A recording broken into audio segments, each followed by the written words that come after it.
Hey everyone, welcome to Princess of Gay. I'm your host Connie, and today we are going to do a first impressions review of season 2 of Alice in Borderland.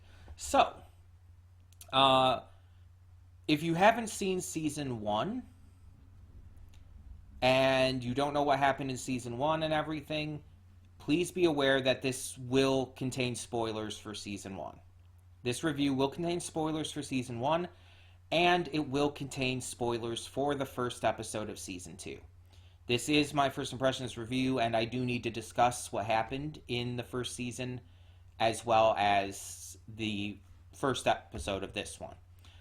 So I will be talking about spoilers, just letting you know. You can watch the series, though. Both seasons are on Netflix. It is based off of a manga, fun fact. It's not an anime adaptation of a manga, it's a live-action adaptation.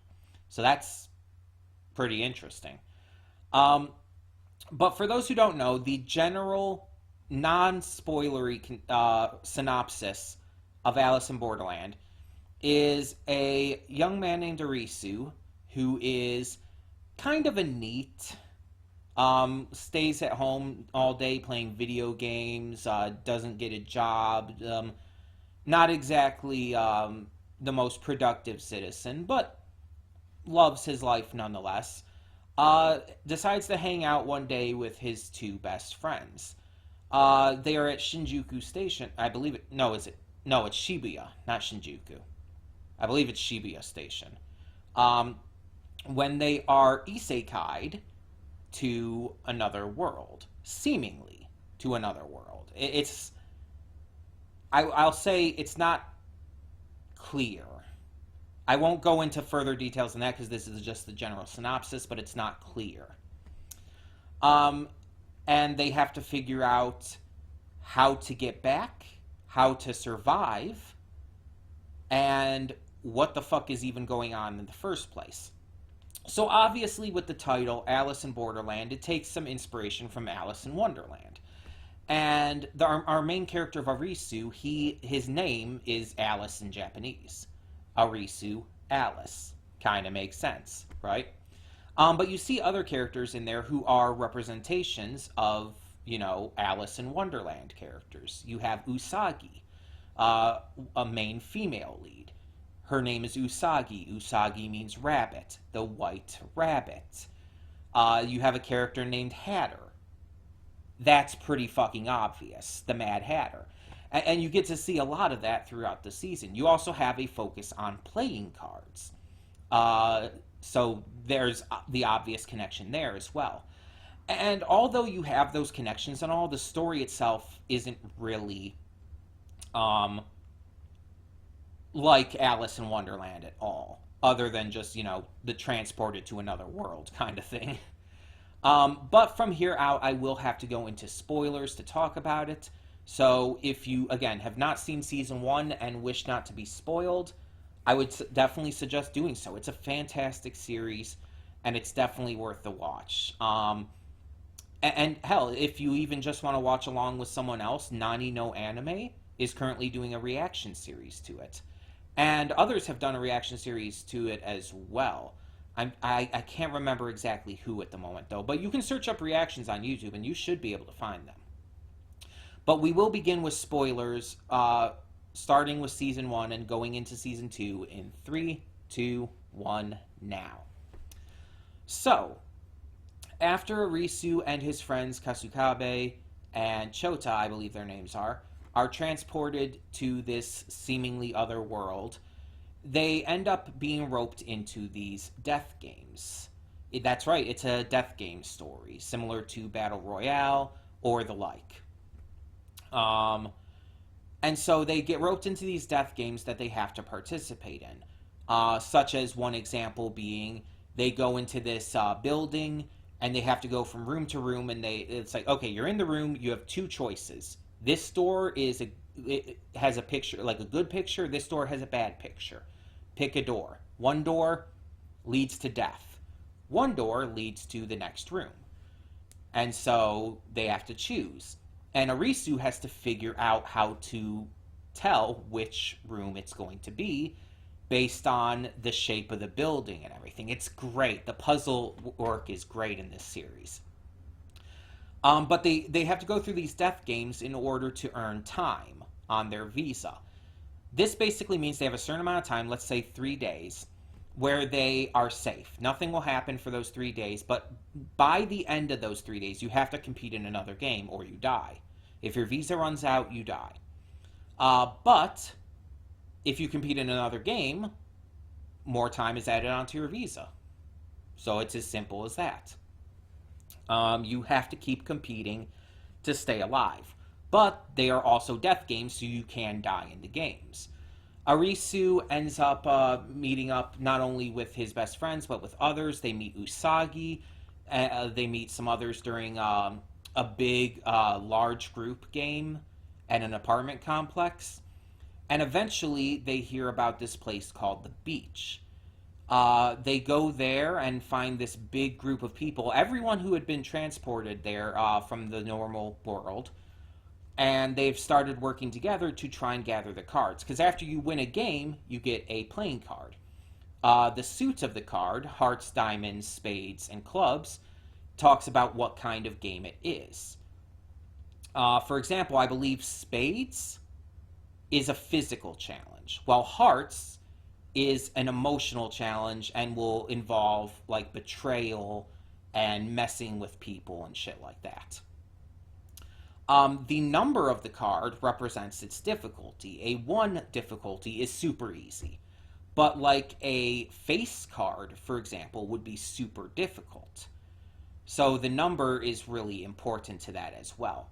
But after you beat a game, you get the card, and so everybody in the beach are trying to collect all the cards because they think it'll allow them to get out.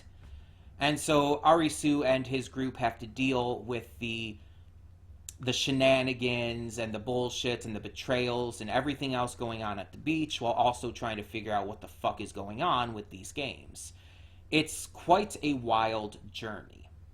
By the end of the first season, the beach is pretty much wasted, and they do find the first hint of what's really going on when they discover a secret hideout, and they are led into what is going to be the next portion of the games. And that's where Season 2 comes in. So, Season 2, like I said, I only watched the first episode so far, but it starts off with our main group, specifically our main trio, who are still there, as well as a fourth member who kind of joined in. I'm not going to tell you who they are because characters do die in this series. But we have our current main quad. I'll just say quad, not main trio and the other. That's rude. Our main quad, who have all come together, and they're waiting for the next stage of the game to start.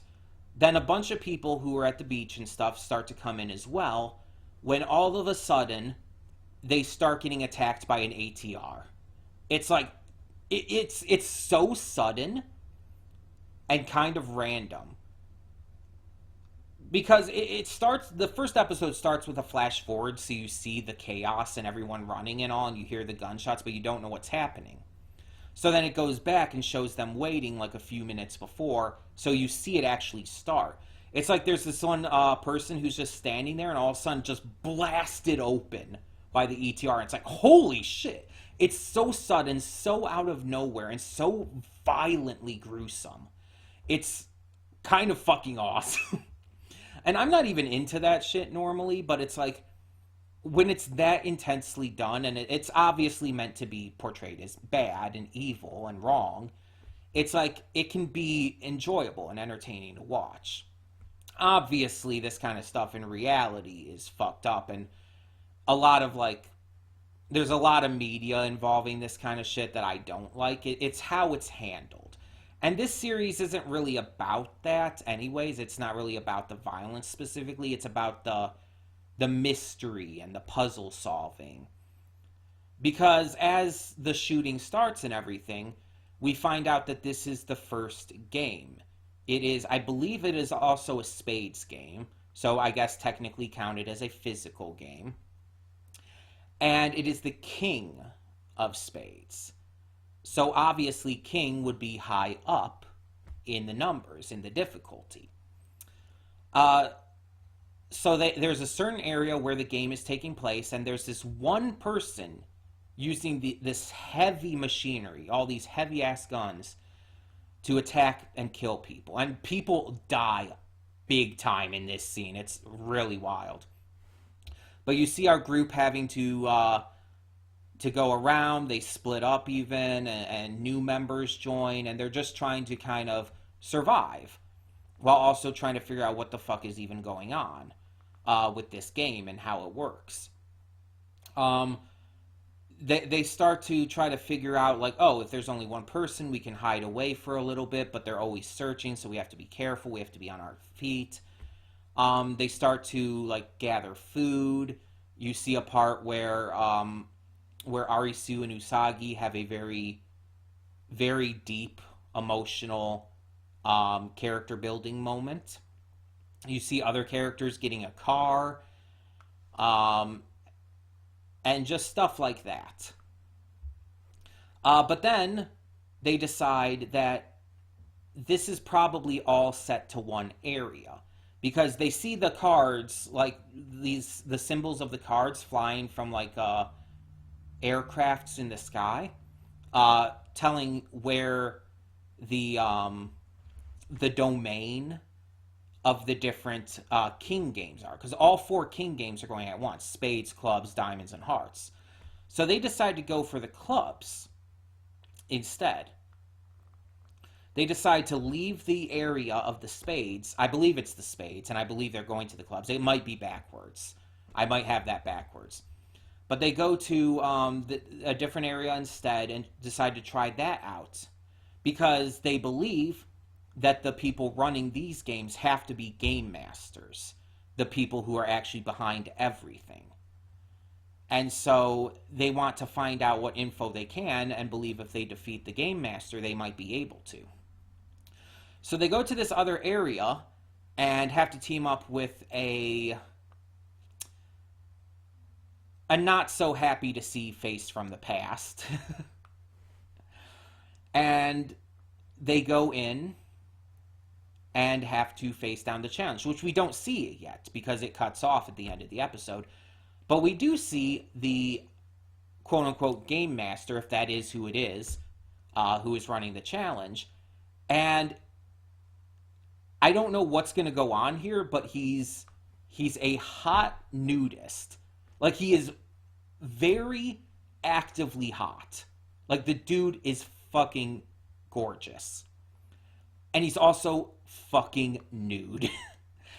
And it doesn't show anything besides his ass and everything, and his, like, chest and arms and stuff, but it's like you could see everyone kind of staring in shock and all, just that he has his junk out and all, just all free and willy. And he's just like all fine about it too. He's like, oh, well, the clothes are just a construct, my dudes.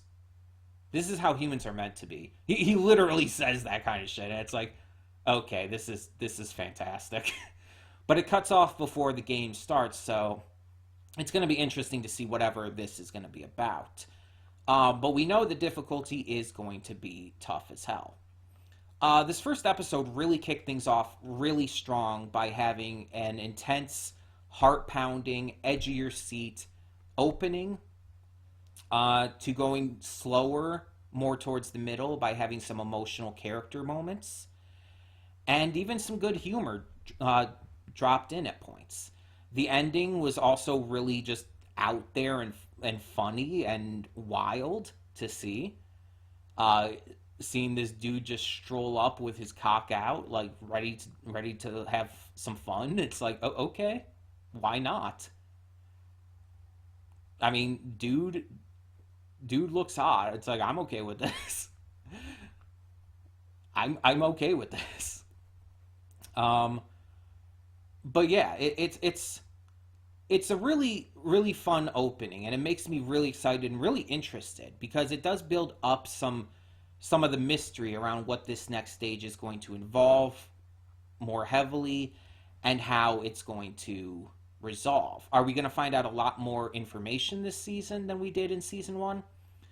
And is there another season already in the works? I don't know how long the manga is that this is based off of, so I don't know how much material they have to take from, but I'm loving this already. It's like I loved the first season. It was fantastic, and this first episode of season 2 has already proven itself to be really damn good. So let me know down in the comments below. Have you seen the first episode of Alice in Borderland Season 2, and what did you think about it? I'd love to hear your thoughts, but for now, I'm Connie, and I'm signing off. See y'all next time.